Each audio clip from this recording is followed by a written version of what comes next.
anyway. Any questions? If you don't have a question, throw out an answer and we'll make up the question. We'll work either way. Wendell? Well, this is probably a broken record. You heard us from before, and I appreciate Ken with the 640, but it has gotten to catastrophic levels for Sidney. And I can tell you with what we anticipate maybe for this next year on local sales tax, we have citizens who are more than majorly concerned about that because they feel like their vote is no longer recognized. And I've been told 3 times in the last week with people looking at starting petitions that they're offended by that decision for the state to withhold those funds because they were voted on by our citizens for something specific right here, and that's not being done. So I know what the Chamber's position is at. I think it's going to also be catastrophic for many other cities as they come up because all of those guidelines that were really high at one point in time have been lowered. And you know, I think the state, however it wishes to use its sales tax, and if it wishes to use it in that fashion, I think that's wonderful. But for us at the local level, it has gotten extremely ugly. And I can tell you, we have citizens that are that feel pretty betrayed by administration in Lincoln. And I think there's very likelihood that they will be hearing from them in mass numbers. But it is, for budget-wise, it's beyond a pain in the neck. It's gotten really ugly, and I appreciate Ken making the effort and standing up for us down there. But just so you're aware. We're very aware. I know. You know, our only response to the solution would be don't collect it in the first place. Yeah. Had we known, we wouldn't have. Yeah.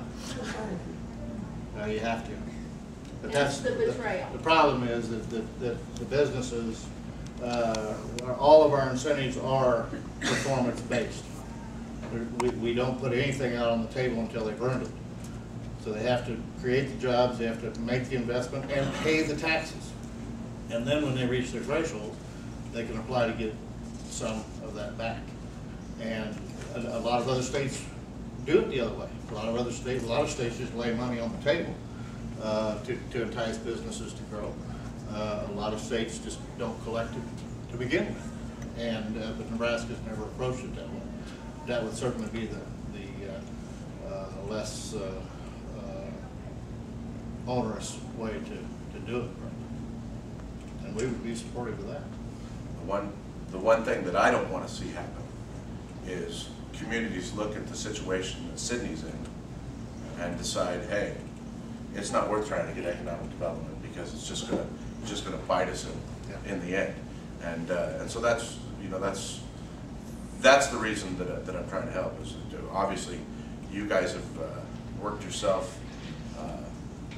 worked hard enough to get yourself in trouble. Is the way I looked at it, and so we're trying to get that done. But I can tell you this: it's not an easy road to hoe. I mean, there's some pretty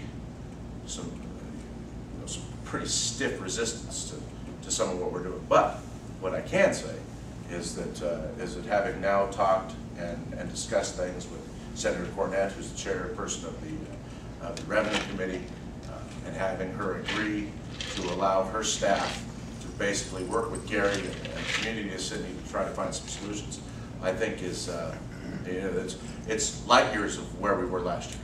And so you know, it's hard to say be patient, but I think it's one of those things that we just have to keep plodding along and keep working as we are, and hopefully here soon we can find something that will help alleviate that. So that's what I'm working on, and I hope we can bring that to the table and make that happen.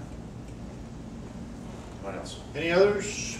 I know we're probably on a I don't know what your timeline is, Greg or Megan, but I bet we're close to it. We'll be around. Jamie and I don't know if the center's. Yeah, we'll be around for a little while afterwards if you have any questions or feedback or comments that you want to share with us, don't hesitate to catch us after the meeting. We would appreciate those salmon-colored surveys. You can just leave them lay on the table, we'll pick them up. And with that, unless there are other questions, I'll turn it back to Greg. Okay. Well, we're pretty much right on time, a couple minutes over, but that's our senator, you know, we just. I'll take the credit. We just want to thank, on behalf of the chamber, local chamber here, we want to thank the state chamber, Barry and Jamie, for coming out and visiting with us and doing the presentation. We also want to thank Senator Ken Schilz for coming out and visiting with us. You guys are welcome anytime. We really appreciate the information and the help you can give us. Okay, so with that, we'll adjourn and everyone can go back to business. Thank you.